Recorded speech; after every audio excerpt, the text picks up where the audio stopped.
Il est 20h à Kinshasa, 1 heure de plus à Mahagi, dans la province de l'Ituri. C'est l'heure de vous informer. Voici les titres de l'actualité de ce samedi 23 mai.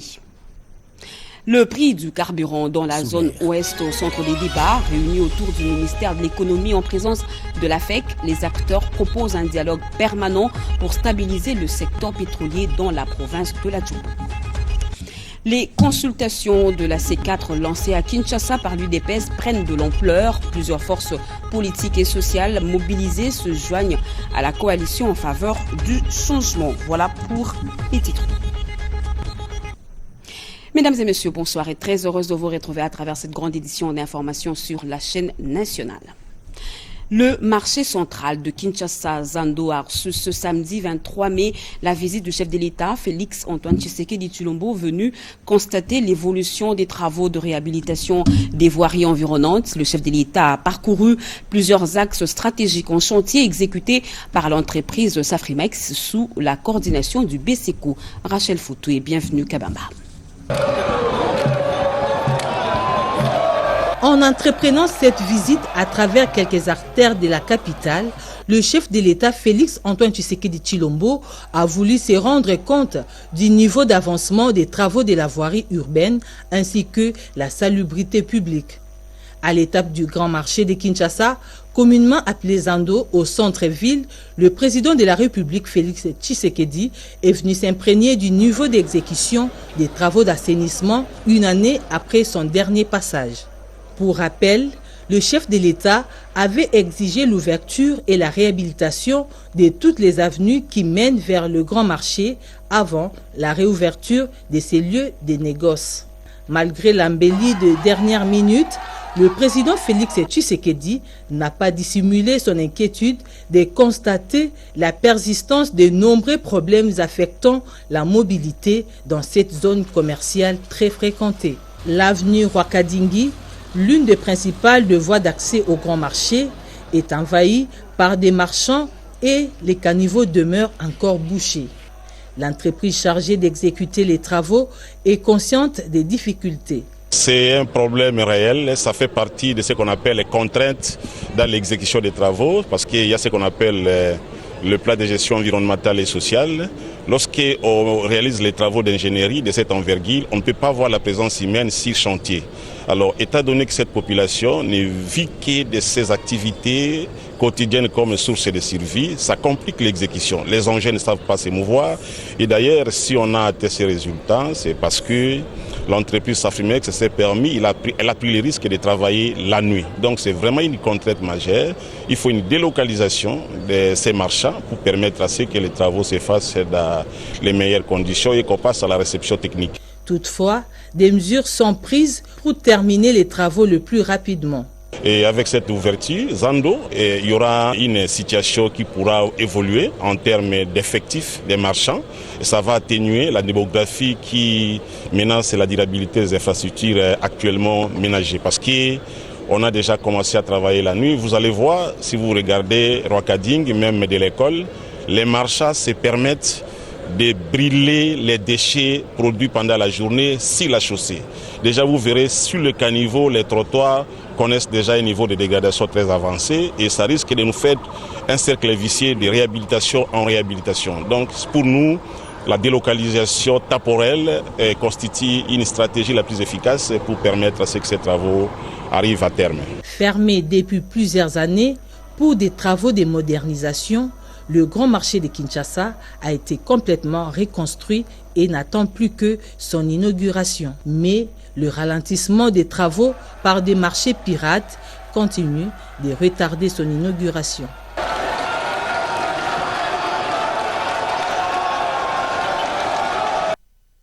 La tradition de chaque vendredi a été respectée hier au gouvernement. Les membres de l'exécutif national se sont retrouvés autour du président de la République, Félix Antoine Tshisekedi Tshilombo. La question de la gouvernance forestière était évoquée. Les détails dans cet extrait du compte-rendu avec le ministre Augustin Kibassa Maliba.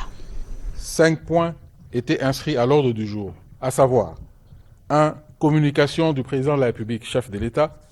2. Point d'information. 3. Approbation d'un relevé des décisions du Conseil des ministres. 4. Examen et adoption des dossiers. 5. Examen et adoption des textes. 1. Communication du président de la République. La communication du président de la République, chef de l'État, a porté sur 2 points principaux, à savoir 1. L'amélioration de la gouvernance forestière et l'adoption par le gouvernement de la nouvelle politique forestière nationale. Le président de la République a attiré l'attention du gouvernement sur la nécessité impérieuse de consolider une gouvernance forestière irréprochable, cohérente et crédible, à la hauteur des responsabilités historiques et stratégiques qui incombent désormais la République démocratique du Congo. Avec ses forêts tropicales, ses tourbières, ses ressources hydriques exceptionnelles, sa biodiversité unique, ainsi que son potentiel considérable en minerais critiques indispensables à la transition énergétique mondiale, notre pays occupe une place centrale dans les équilibres climatiques mondiaux.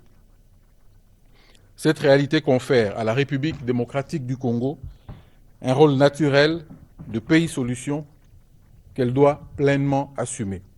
Toutefois, ce leadership ne pourra être durablement reconnu que si nous démontrons collectivement notre capacité à mettre en place une gouvernance forestière exemplaire, fondée sur la transparence, la redevabilité, le respect des communautés locales ainsi que la cohérence des politiques publiques.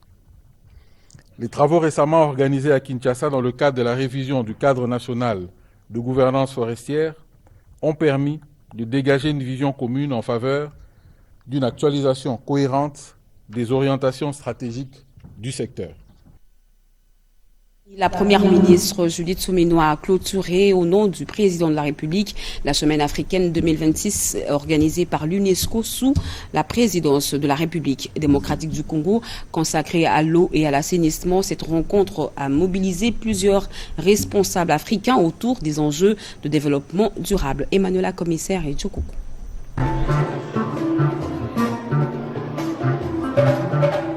Paris aux couleurs de la RDC.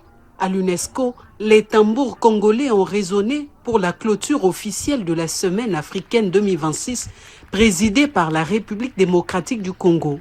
Représentant le chef de l'État Félix Antoine Tshisekedi Tshilombo, la première ministre Judith Suminwa a lancé un appel fort en faveur d'actions concrètes autour de l'eau et de l'assainissement en Afrique.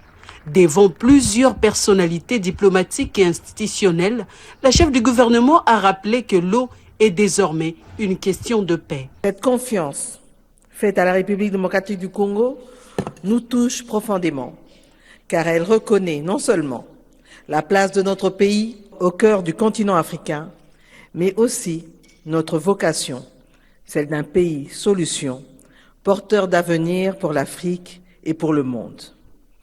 Durant cette semaine, une réalité s'est imposée à nous avec force. L'eau et l'assainissement pour un développement durable ne sont plus seulement des questions techniques. Ce sont désormais des questions de dignité humaine, de stabilité sociale, de santé politique, de sécurité alimentaire et même de paix. Pour sa part, Khaled El Enani, directeur général de l'UNESCO, a salué la disponibilité de la RDC à présider cette Semaine africaine 2026 et son implication dans les réflexions liées au développement durable, à l'eau et à la coopération internationale. Une cérémonie marquée également par la culture congolaise et la prestation du rappeur franco-congolais Youssoupha, venu clôturer l'événement en musique.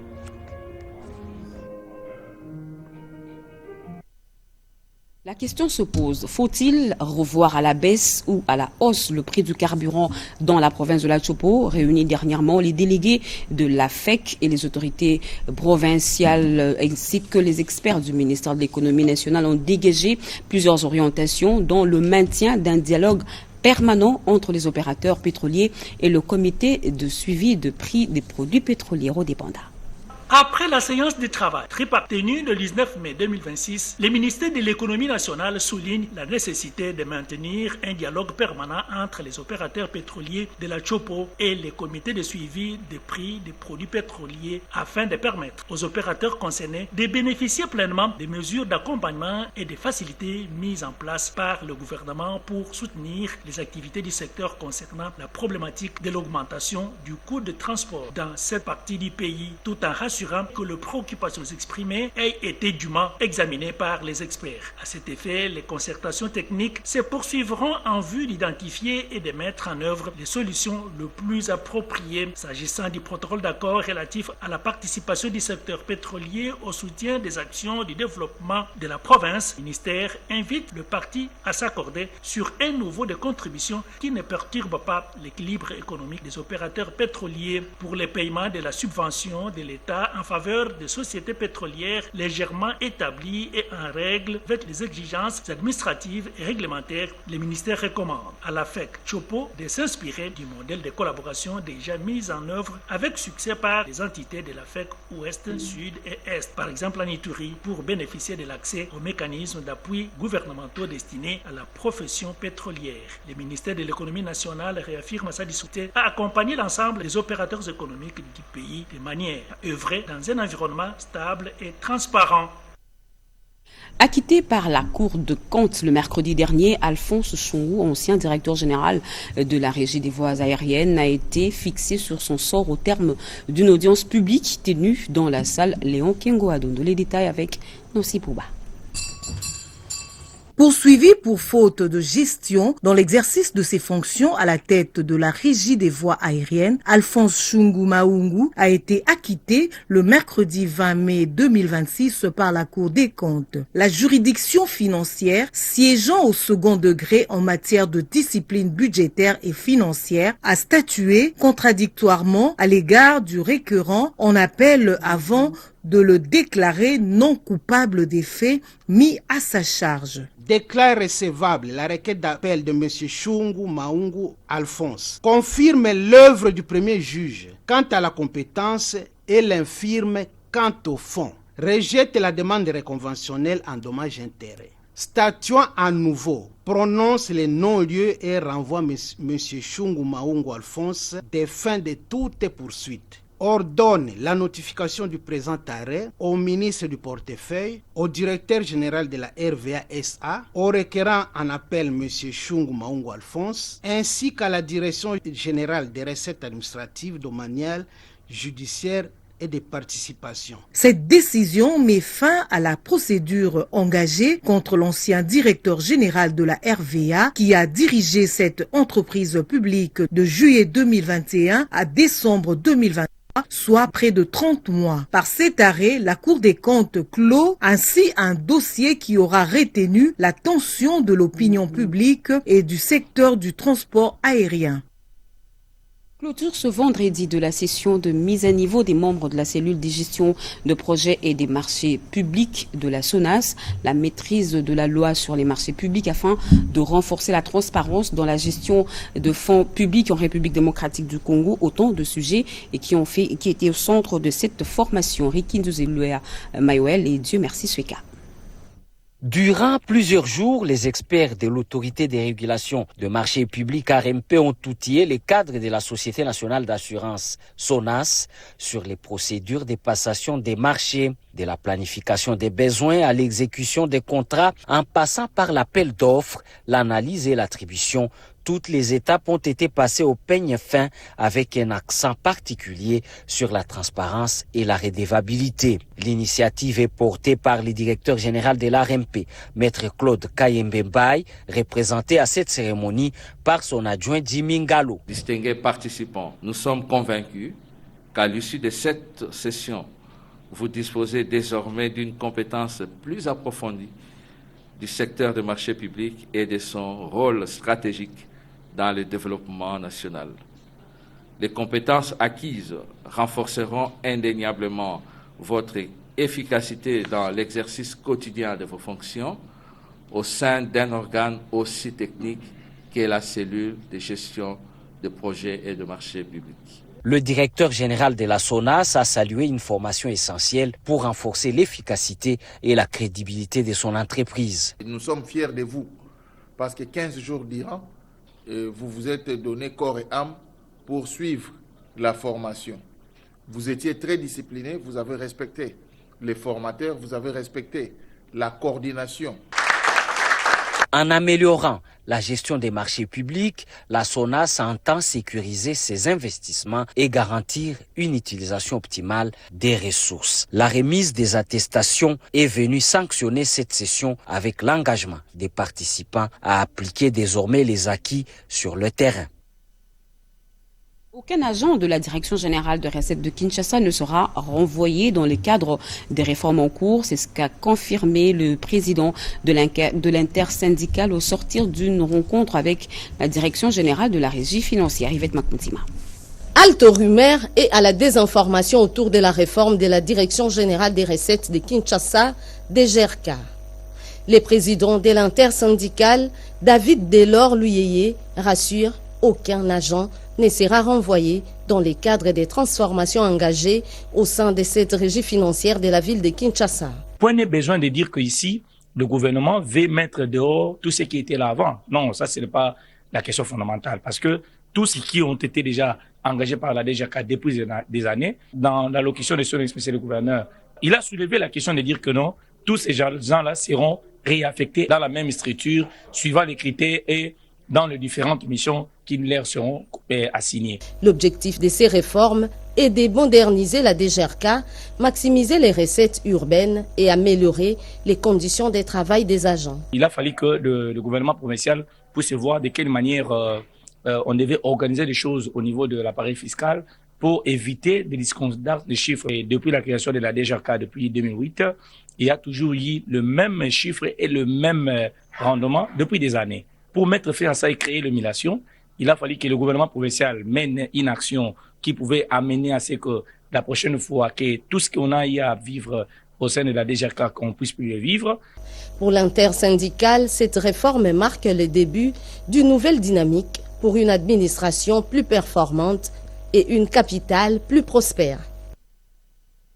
L'Office de route donne un nouveau cap au programme routier 2026 pour accélérer la réhabilitation des infrastructures en province. Réunis à Kinshasa, les directeurs provinciaux ont été instruits par le directeur général Jano Kikangala sur les priorités d'action sur le terrain. Joël Makela et Julien Bonoma.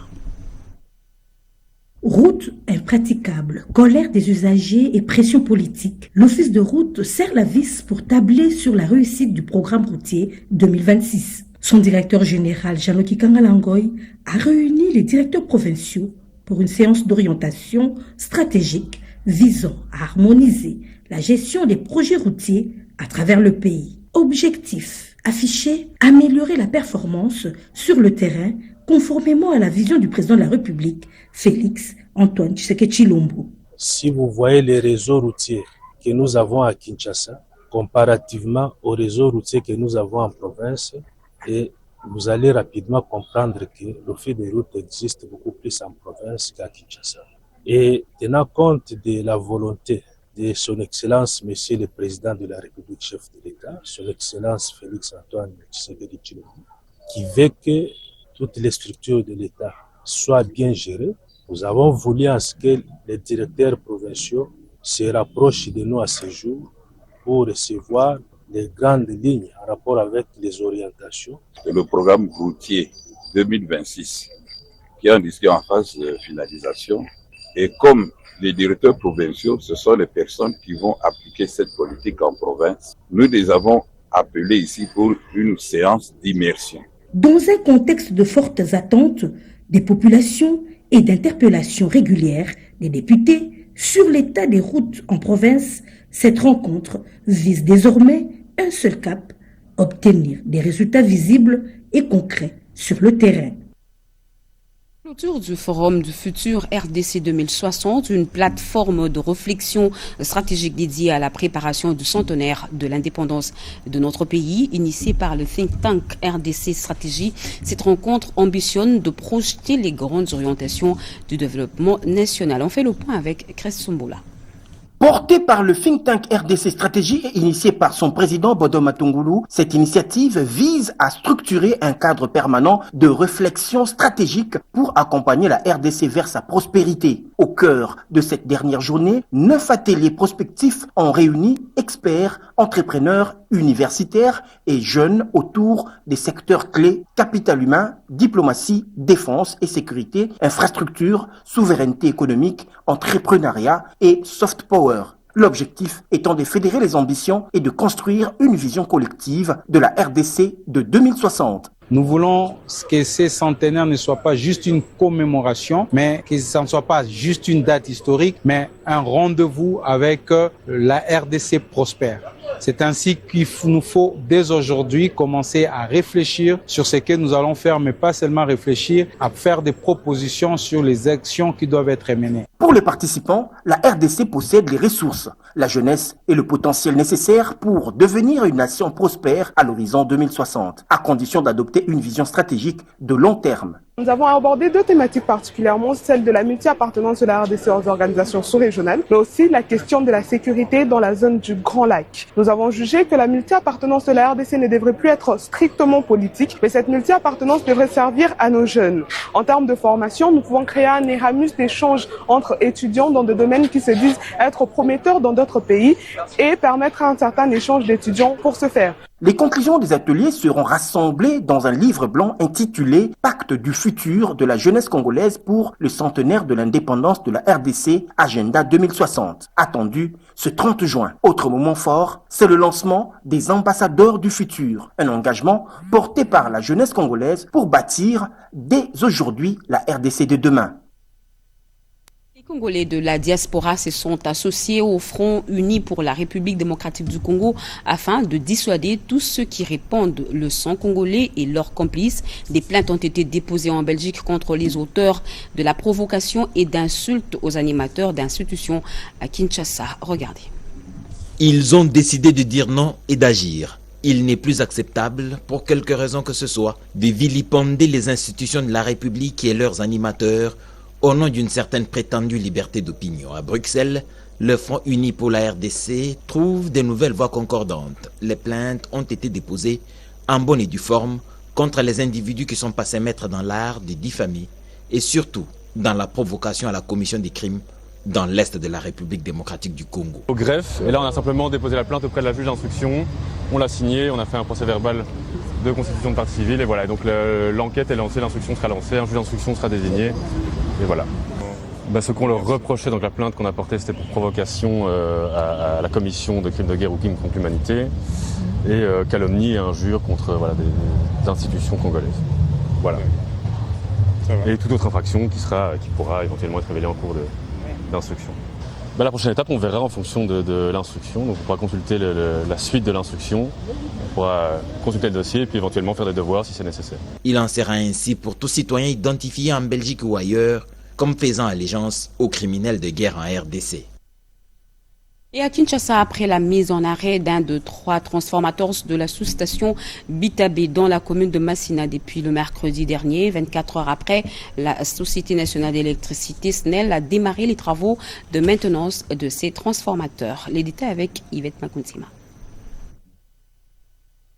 Panne, mobilisation et réparation express. La Société nationale d'électricité SNEL SA est à pied d'œuvre dans les districts de la Tchangou. Après la mise à l'arrêt, mercredi 20 mai 2026, d'un de 3 transformateurs de la sous-station Bitabe à Massina, privant plusieurs quartiers de la commune et ses environs d'électricité, la SNEL SA est passée à l'action dès le lendemain. Selon la direction d'exploitation et maintenance ville de Kinshasa, le dysfonctionnement est lié à un problème technique nécessitant une intervention immédiate. Il y avait une obligation au regard des insuffisances observées sur l'équipement, de pouvoir procéder à la maintenance totale de l'équipement, qui est passé par les mesures d'isolement et les mesures usuelles.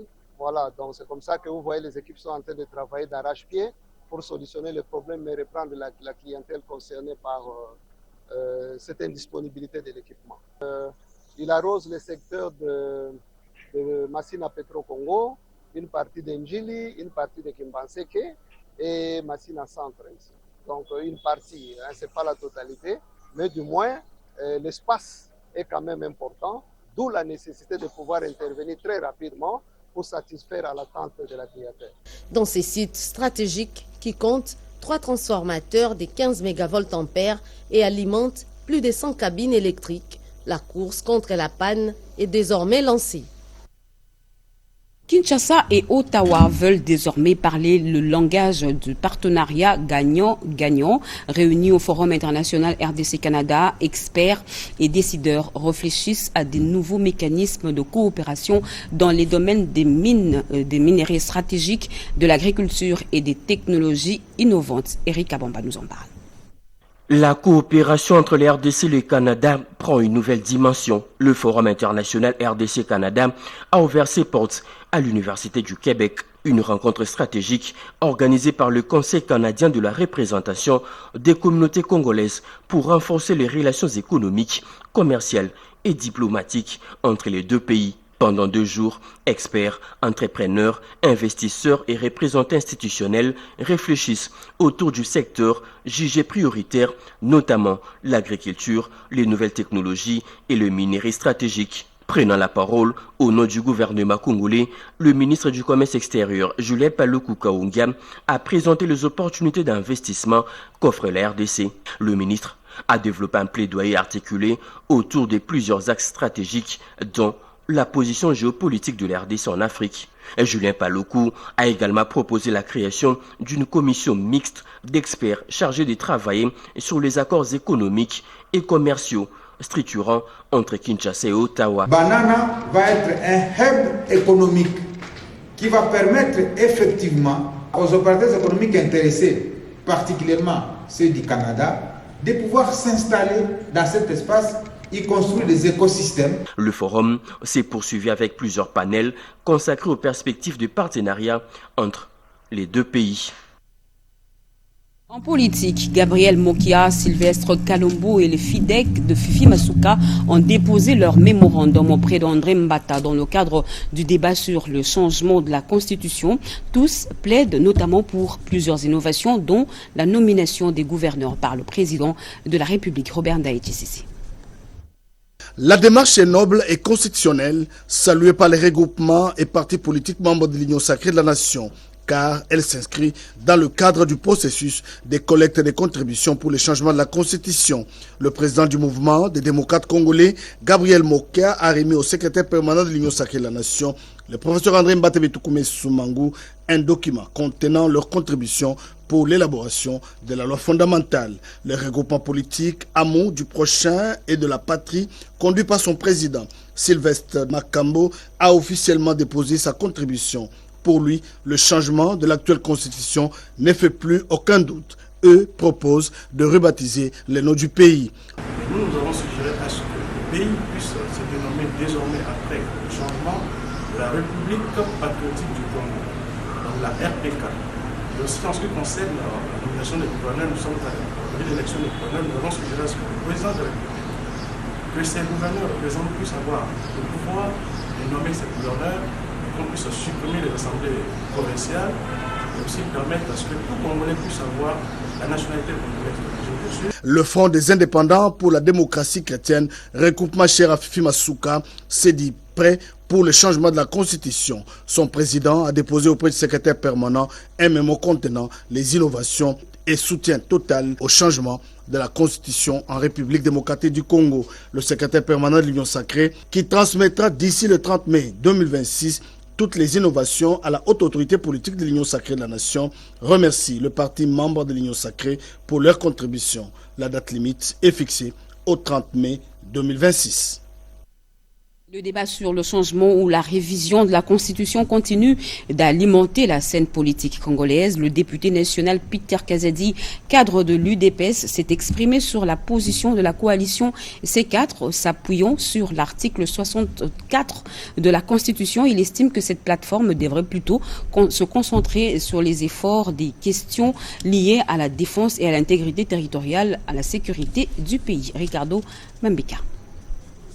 L'ancien vice-premier ministre, ministre de l'Intérieur, le député national Peter Kazadi Kankondé a vivement réagi à la sortie de la coalition pour l'article 64. Il accuse cette structure d'opposition congolaise de participer à un projet de déstabilisation de la République démocratique du Congo. Selon lui, cette coalition agirait avec la complicité de l'ancien président et de certains relais internes acquis à une logique de trahison nationale. Vous savez, l'article 64 a un premier alinéa, un deuxième. Le premier alinéa interdit tout pouvoir qui s'exerce en violation de la Constitution et le deuxième alinéa interdit toute prise de pouvoir par la force. C'est une disposition constitutionnelle qui a été conçue depuis la conférence nationale pour protéger les institutions. Mais aujourd'hui, nous voyons les opposants qui se disent démocratiques, qui tolèrent ou en tout cas qui pactisent avec des rebelles armés. Les États-Unis l'ont démontré. Parce que lorsque le président Tshisekedi avait dit que l'AFCM 23 c'est Kabila, les gens avaient contesté. Mais les États-Unis d'Amérique venaient de dire que M. Kabila finance la rébellion. Et ces opposants-là sont en alliance avec Kabila. S'appuyant sur l'article 64 de la Constitution congolaise, Peter Kazadi estime que les membres de cette structure auraient dû se positionner clairement contre l'occupation d'une partie du territoire national par l'armée rwandaise de Paul Kagame et de ses supplétifs terroristes du M23. Je dois bien clairement vous dire que du vivant de notre leader, le feu Étienne Tshisekedi Mulumba, avait clairement dit qu'une fois au pouvoir, l'UDPS va changer la Constitution. Donc, aujourd'hui, l'UDPS au pouvoir, nous devons honorer la parole de notre leader. Peter Kazadi a ainsi appelé les Congolais à demeurer vigilants et mobilisés face à ce qu'il qualifie de coalition de circonstances, représentant selon lui l'avant-poste politique des intérêts rwandais en République démocratique du Congo. Et à l'heure où l'accès à l'emploi demeure un défi majeur pour la jeunesse congolaise, la province de Haut-Katanga mise sur le dialogue entre entreprises minières, autorités publiques et demandeurs d'emploi. À Lubumbashi, une journée porte ouverte consacrée à l'emploi et à la gouvernance dans le secteur minier a réuni plusieurs acteurs. Regardez. Le directeur provincial de la Direction générale des impôts, Lamiel Lamy, a entamé cette deuxième journée du Katanga Business Meeting 2026 par une visite des stands des entreprises exposantes installées dans la zone d'exposition. Cette journée lui a permis d'échanger avec plusieurs acteurs économiques présents à ces assises. Par la suite, il a pris part au panel des hauts niveaux organisé autour du thème « Repenser l'investissement pour une croissance durable et une gouvernance performante en Afrique ». Les discussions ont porté sur les stratégies à mettre en place pour améliorer les climats des affaires et renforcer une gouvernance capable de soutenir une croissance durable sur les continents. Les stands de la DGI ont ensuite reçu la visite du vice-premier ministre, ministre de l'économie nationale, Daniel Mukoko Nsamba, ainsi que de la gouverneure du Lualaba, Fifi Masuka Saini. Les autorités ont échangé avec les responsables de l'administration fiscale autour des missions de la DGI et des services proposés aux contribuables. Le directeur provincial de la DGI, Lamiel Lamy, prend part ce vendredi au panel sous les thèmes « Optimiser la performance des entreprises face aux nouvelles réformes fiscales et réglementaires en RDC ». L'Institut national de préparation professionnelle a abrité les travaux du comité consultatif permanent consacré à l'analyse des tendances industrielles et des besoins du marché du travail. Ce rendez-vous annuel vise à adapter la formation professionnelle aux réalités économiques actuelles. Edith Chalaï, Renengongo.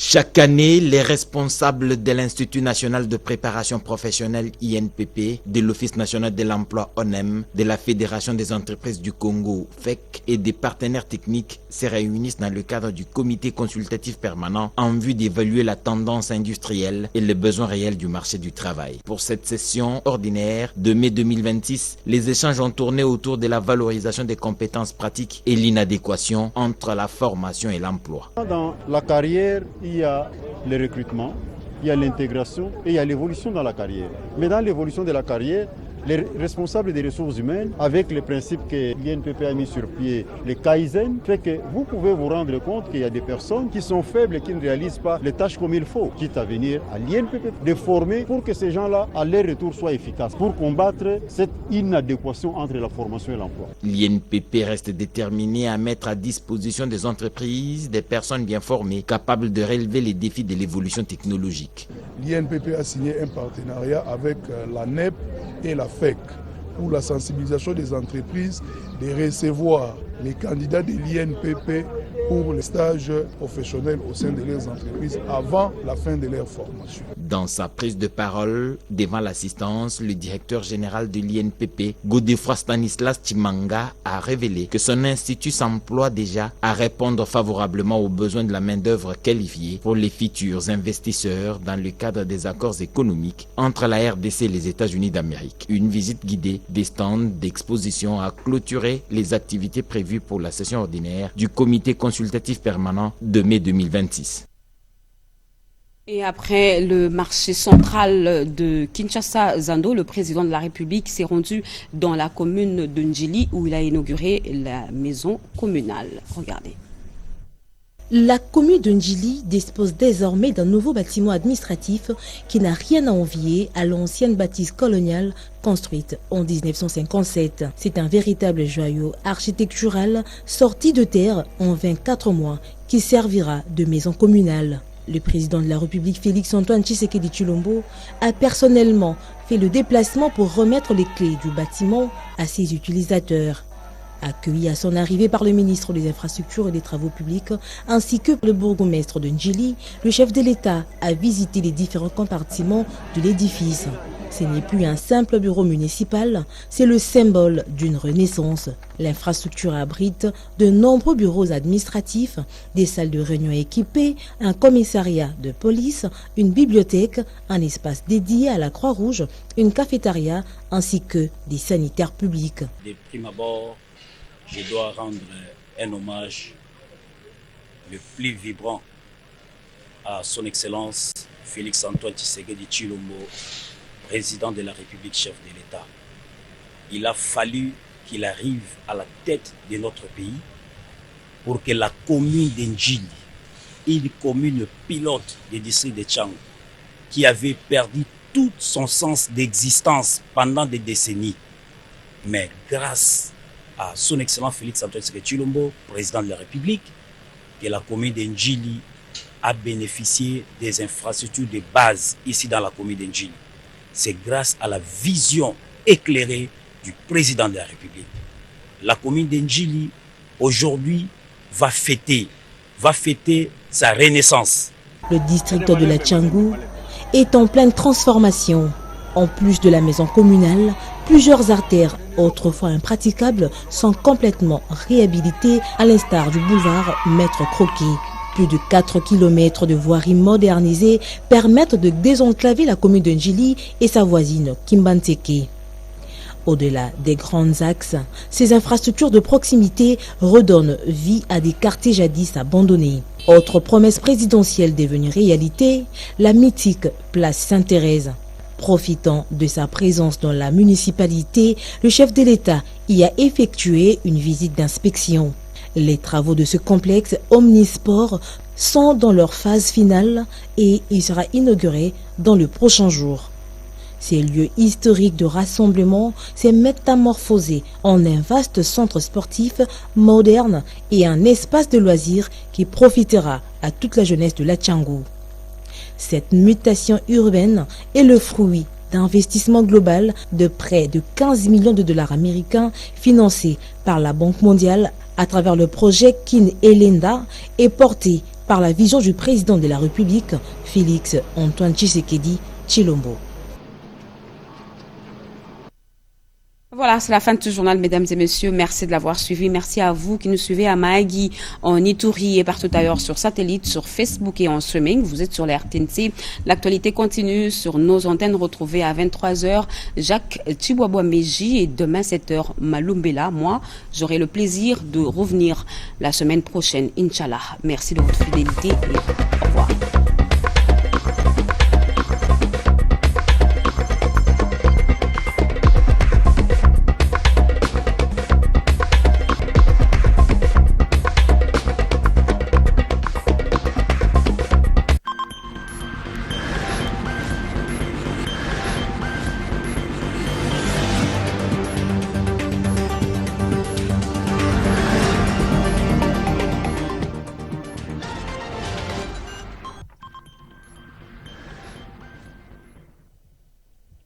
Compte rendu de la 90e réunion du Conseil de ministres.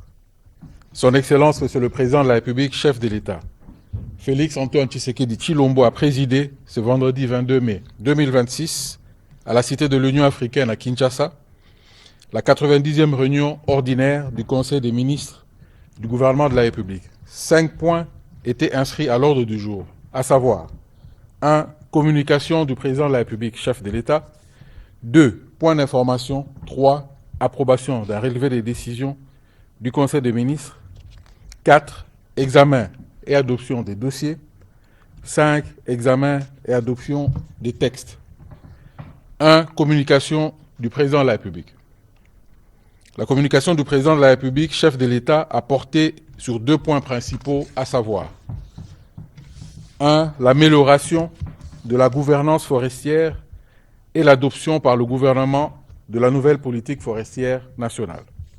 Le Président de la République a attiré l'attention du gouvernement sur la nécessité impérieuse de consolider une gouvernance forestière irréprochable, cohérente et crédible, à la hauteur des responsabilités historiques et stratégiques qui incombent désormais la République démocratique du Congo.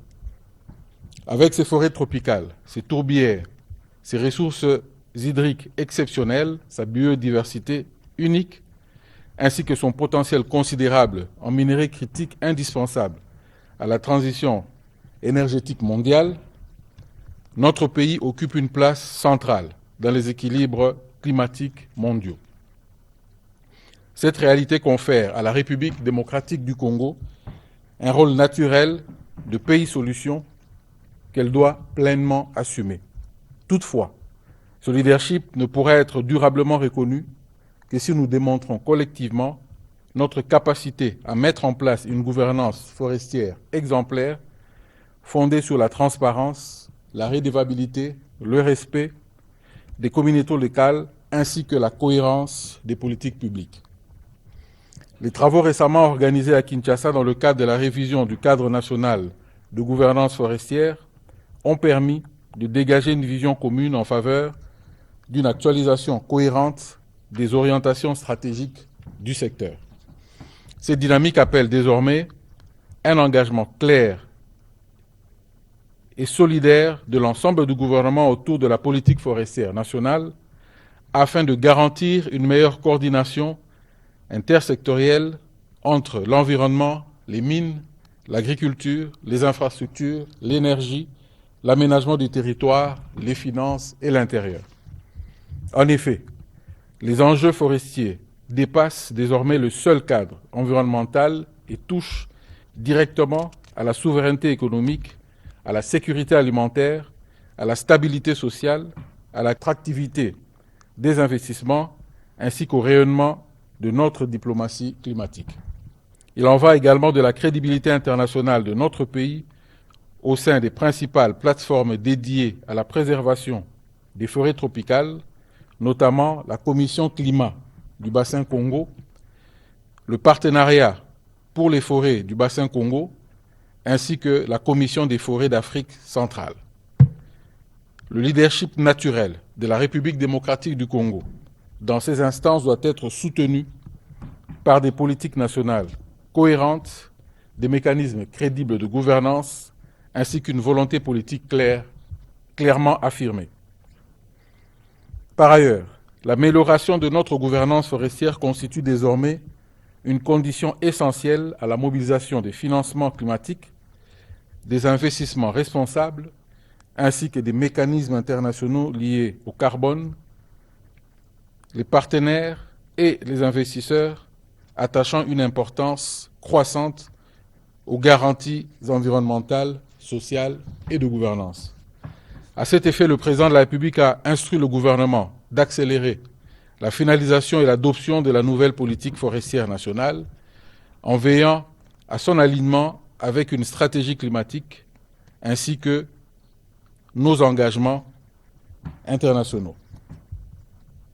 Dans cette perspective, le ministre de l'Environnement, Développement durable et Nouvelle économie du climat est appelé à présenter, avec le concours de son cabinet dans les meilleurs délais, une feuille de route interministérielle pour l'opérationnalisation de cette politique, intégrant notamment les synergies avec l'initiative Couloir vert Kivu-Kinshasa, l'accélération des concessions forestières de communautés locales, l'effectivité du consentement libre, informé et préalable, ainsi que le renforcement des mécanismes de surveillance et de sauvegarde environnementale.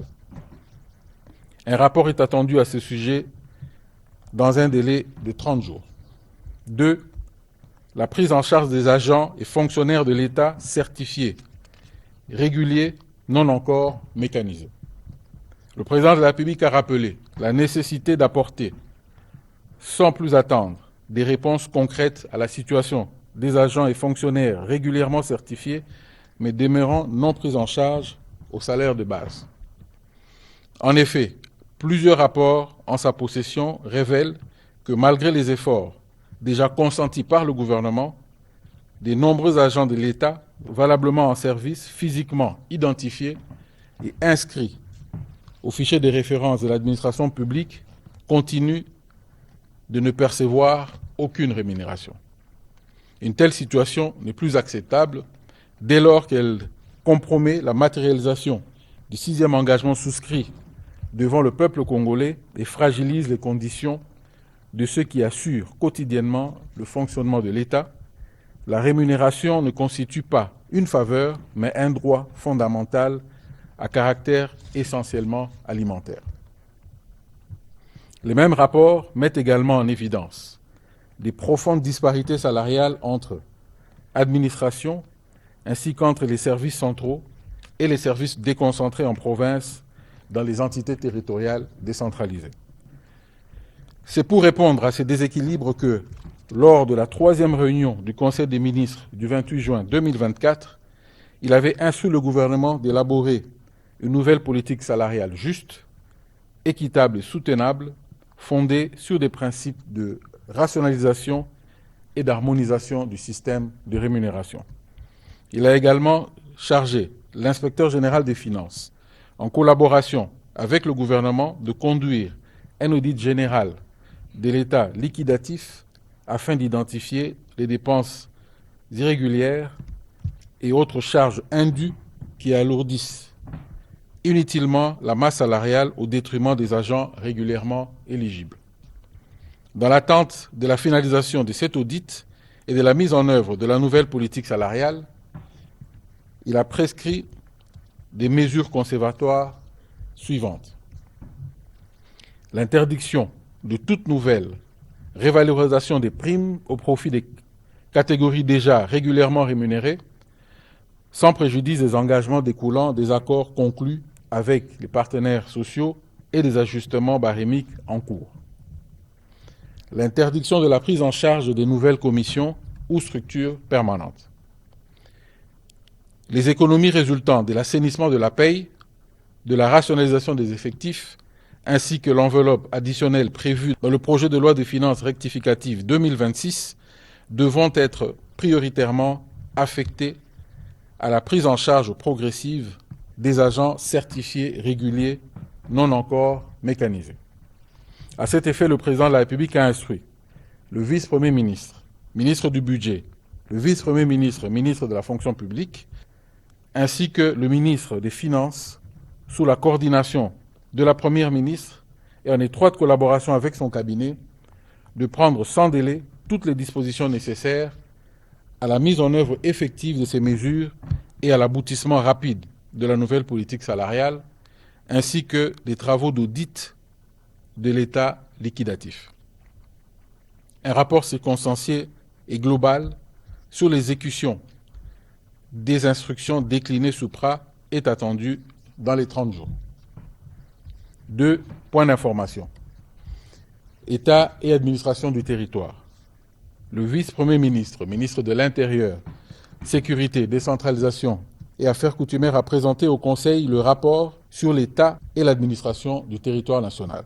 Au cours de la semaine qui s'achève, l'état d'esprit de la population a été marqué notamment par les inquiétudes à l'annonce de la 17e épidémie de la maladie à virus Ebola dans certaines zones de santé des provinces de l'Ituri et du Nord Kivu, le focus sur la question relative au débat autour du changement de la Constitution dans les milieux religieux, citoyens et politiques.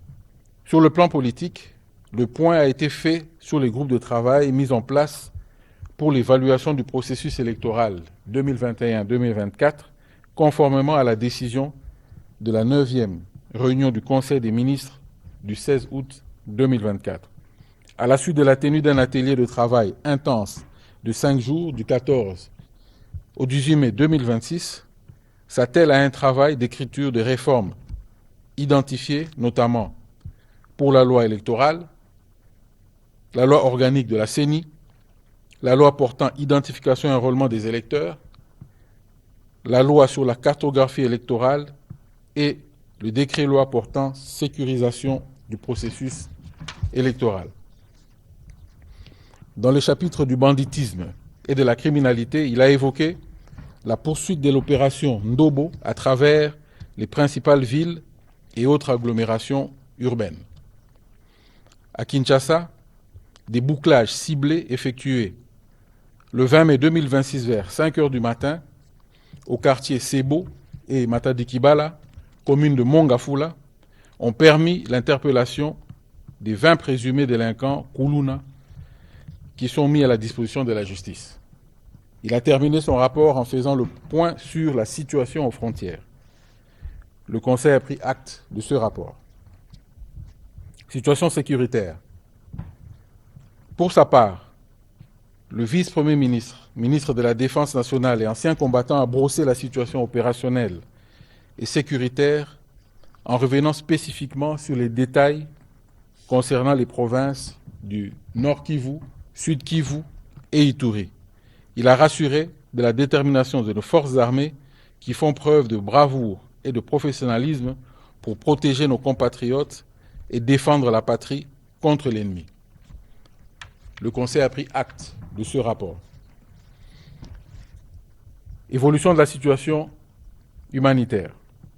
La ministre d'État, ministre des Affaires sociales, Action humanitaire et solidarité nationale a fait le point de la situation humanitaire en République démocratique du Congo pour la période allant du 10 au 16 mai 2026.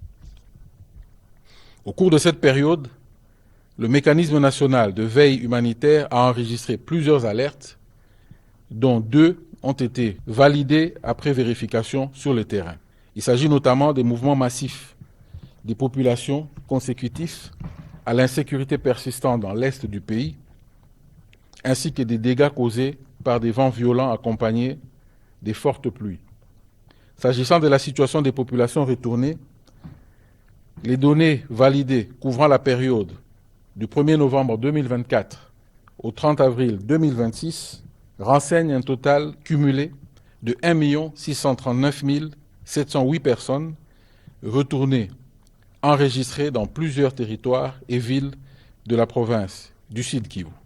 Les territoires les plus affectés sont notamment Uvira, Kalehe, Walungu et Fizi.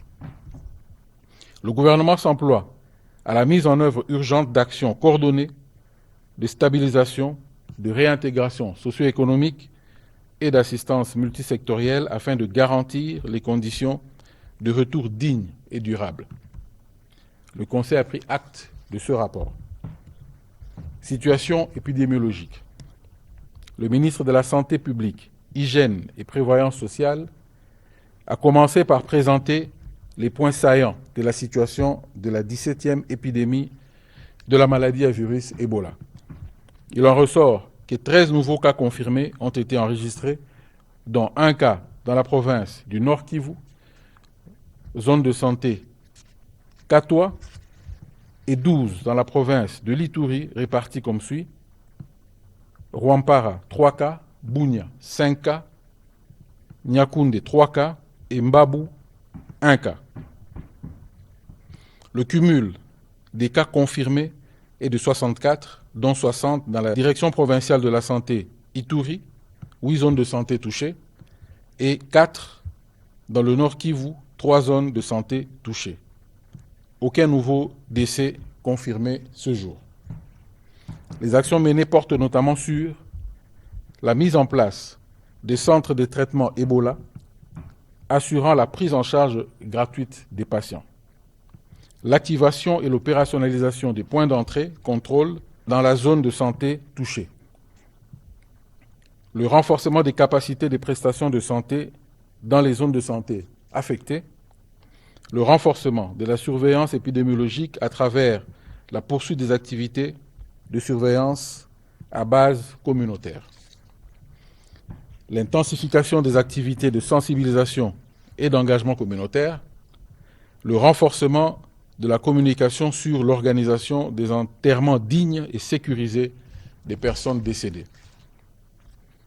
Le ministre de la Santé publique, Hygiène et Prévoyance sociale a également évoqué l'élaboration de la stratégie additionnelle en fonction de la dynamique actuelle de l'épidémie afin d'anticiper sur la propagation et renforcer la riposte. Au sujet du choléra, la tendance observée à la 19e semaine a été marquée par une diminution du nombre des cas, passant de 854 à 847.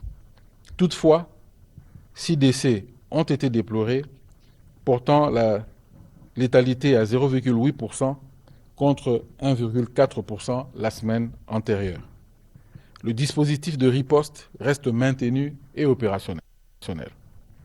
Le Conseil a pris acte de cette note d'information. Note d'information relevant du secteur des sports et loisirs. Le ministre